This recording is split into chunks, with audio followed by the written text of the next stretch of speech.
दोस्तों, आपको स्वागत करते हैं 20 सितंबर के पोस्ट ट्रेड एनालिसिस में, बैंक निफ्टी के पोस्ट ट्रेड एनालिसिस में। आज के एनालिसिस में दोस्तों हम ट्रेड के मौके कहां कहां पर बन रहे थे बैंक निफ्टी में 20 सितंबर को, मतलब पिछले ट्रेडिंग सेशन में कहां कहां ट्रेड के मौके थे उसका पोस्ट ट्रेड एनालिसिस करेंगे। साथ ही आज का जो 21 सितंबर का जो ट्रेडिंग सेशन होने वाला है, इसमें किस तरह का मार्केट एनवायरनमेंट है, किस तरह का ग्लोबल मार्केट एनवायरनमेंट, किस तरह का लोकल मार्केट एनवायरनमेंट, इसको जानने की कोशिश करेंगे। क्योंकि हमें ट्रेड लेना है मार्केट एनवायरनमेंट को देखते हुए, pace trade according to the market environment.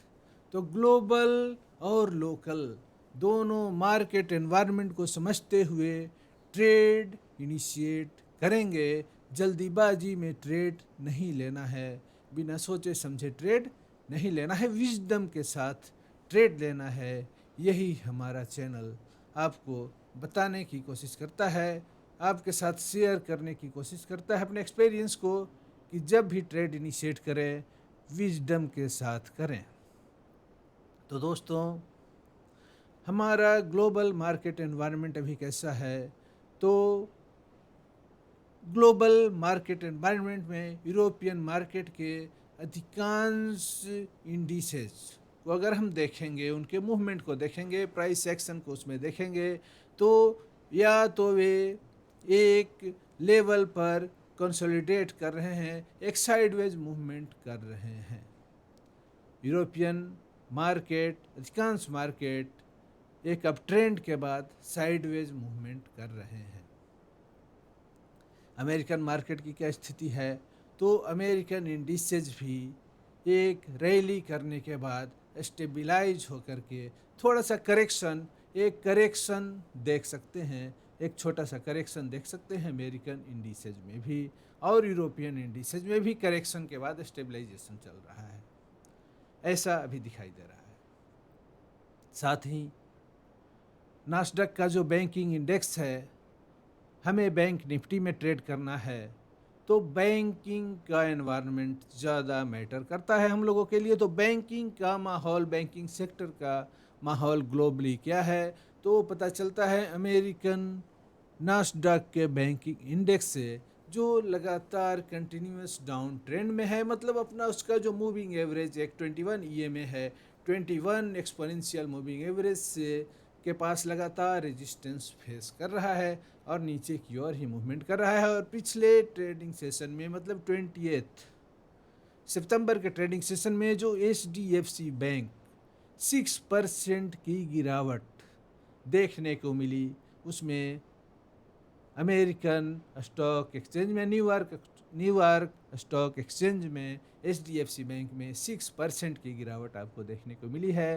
तो आज का जो ट्रेड होने वाला है, उसके लिए आपका बैंकिंग का जो माहौल है वो बीरिश ही है, निगेटिव ही है आज का माहौल। और पिछले ट्रेडिंग सेशन में जो आपकी ट्रेडिंग हुई, उसमें एक गैप डाउन, एक बैंक निफ्टी में गैप डाउन ओपनिंग होती है और उस गैप को फील नहीं कर पाता है बैंक निफ्टी। तो वो गैप भी जो है अब रेजिस्टेंस का काम करेगा आपके लिए, क्योंकि एक फॉलिंग गैप क्रिएट कर चुका है पिछले ट्रेडिंग सेशन में बैंक निफ्टी। एक अच्छी रैली के बाद एक रैली होती है, प्राइस चला जाता है मई जून वाले ट्रेडिंग जोन में,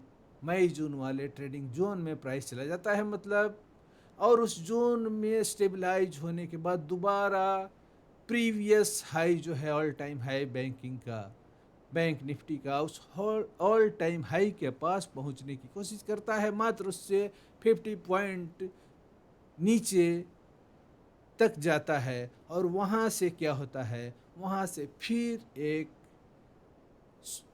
एक रिट्रेसमेंट देखने को मिलता है उस टॉप लाइन के पास, ऑल टाइम हाई के पास के नज़दीक से बैंक निफ्टी में एक रिट्रेसमेंट देखने को मिल रहा है। और वो रिट्रेसमेंट क्या कर रहा है, पिछले ट्रेडिंग सेशन में एक फॉलिंग गैप क्रिएट कर चुका है, जो फॉलिंग गैप एक काफ़ी बीरिश सिग्नल होता है, काफ़ी स्ट्रॉन्ग बीरिश सिग्नल होता है फॉलिंग गैप। जैसे राइजिंग गैप, प्राइस अगर रैली कर रही है तो राइजिंग गैप एक स्ट्रॉन्ग बुलिश सिग्नल होता है, उसी तरह से फॉलिंग गैप एक स्ट्रॉन्ग बीरिश सिग्नल माना जाता है eastern candlestick charting pattern technique में। तो दोस्तों, फॉलिंग गैप तो क्रिएट हो ही चुका है। प्राइस जो है आपका डेली टाइम फ्रेम पर बैंक निफ्टी में एक्सपोनेंशियल मूविंग एवरेज जो 9 EMA है उसको भी डेली टाइम फ्रेम में उसके नीचे क्लोजिंग दे चुका है, जो उसको रेस्पेक्ट देते आ रहा था। इस रैली के दौरान प्राइस डेली टाइम फ्रेम पर 9 EMA के लाइन को रेस्पेक्ट देते आ रहा था सपोर्ट के रूप में। अब वो 9 EMA का लाइन डेली टाइम फ्रेम पर उसके लिए रेजिस्टेंस का काम कर सकता है, काम करेगा। EMA मूविंग एवरेज को भी समझना होगा दोस्तों, मूविंग एवरेज को भी समझना होगा, क्योंकि मूविंग एवरेज बहुत ही अच्छा बेहतरीन इंडिकेटर है जिसको हर तरह के ट्रेडर यूज करते हैं, चाहे वे इंट्राडे ट्रेडर हो या हेजर्स हों जो लंबे टाइम फ्रेम के हिसाब से ट्रेड करते हैं। इंट्राडे ट्रेडर्स के लिए भी मूविंग एवरेज काफ़ी इम्पोर्टेंट है, एक चलता फिरता सपोर्ट और रेजिस्टेंस का काम करता है। और एक्सपोनेंशियल मूविंग एवरेज एक वेटेड मूविंग एवरेज हो गया, वेटेड मूविंग एवरेज हो गया, ये फ्रंट लोडेड मूविंग एवरेज है। इसमें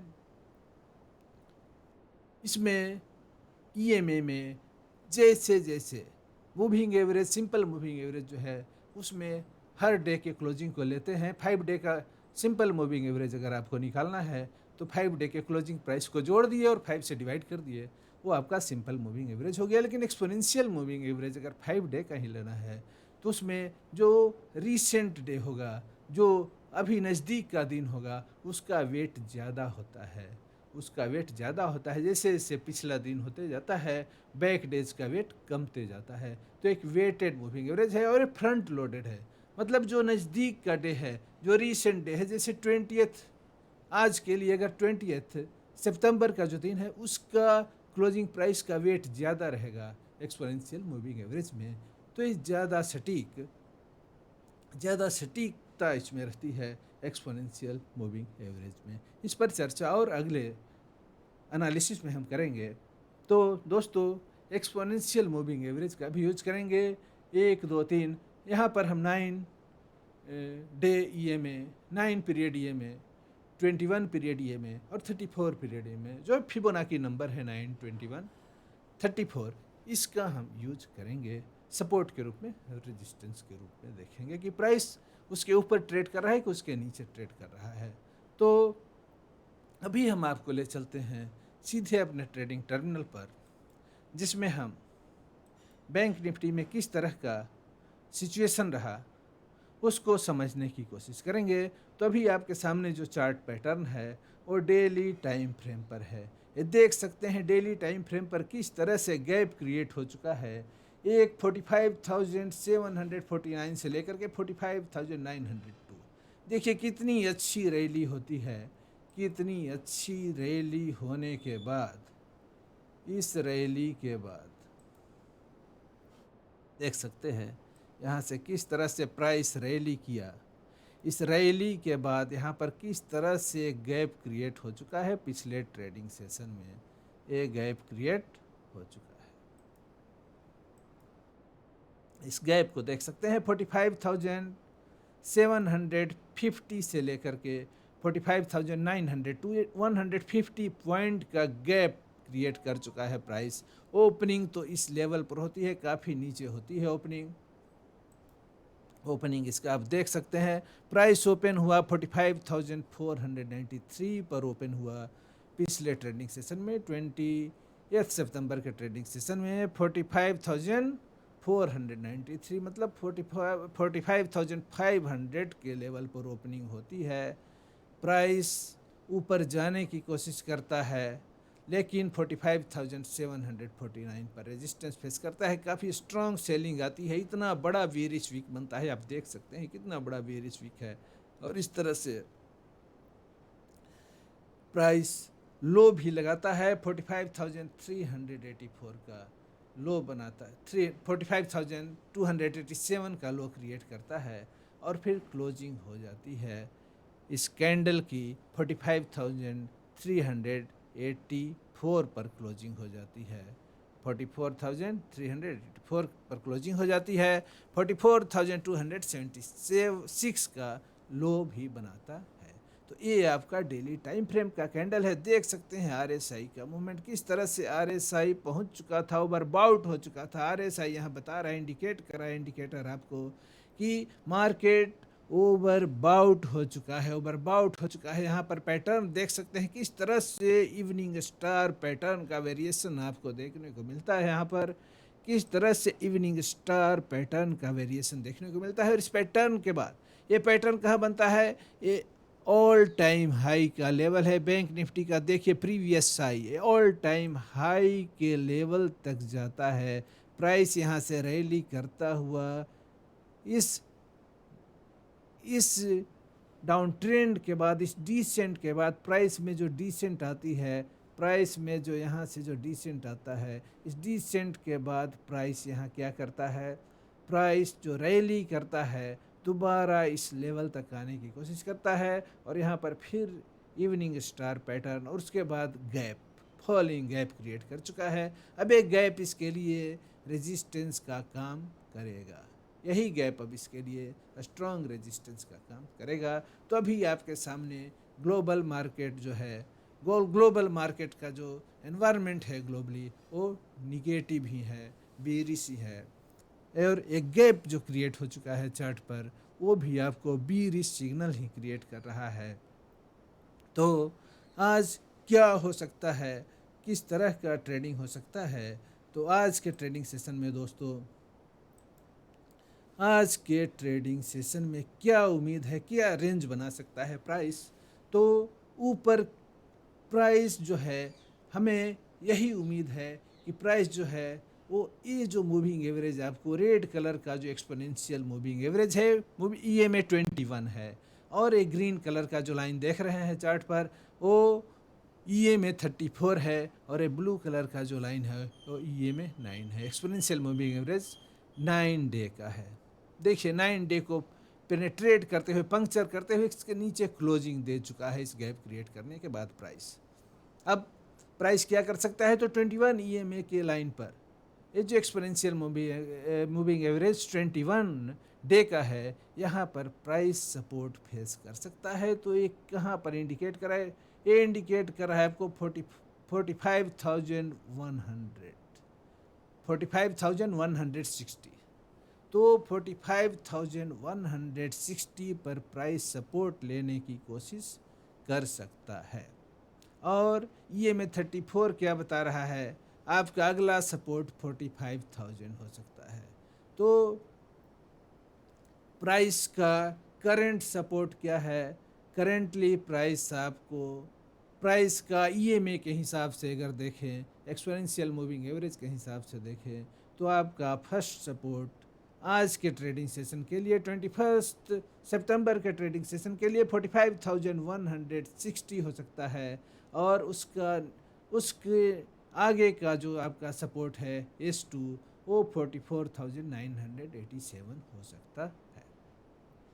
तो हमारे लिए आज के ट्रेडिंग सेशन में 45,000 का जो लेवल है वो एक इम्पोर्टेंट सपोर्ट का काम कर सकता है। अगर यहाँ पर हम निगेटिविटी देखेंगे, चार्ट पैटर्न पर बीरिश सिग्नल देखेंगे, तो हम पुट का ट्रेड इनिशिएट करेंगे, पुट बाई करेंगे। पुट बाई करेंगे तो किस लेवल के लिए बाई करेंगे, तो 45,000 के लेवल के लिए पुट बाई कर सकते हैं।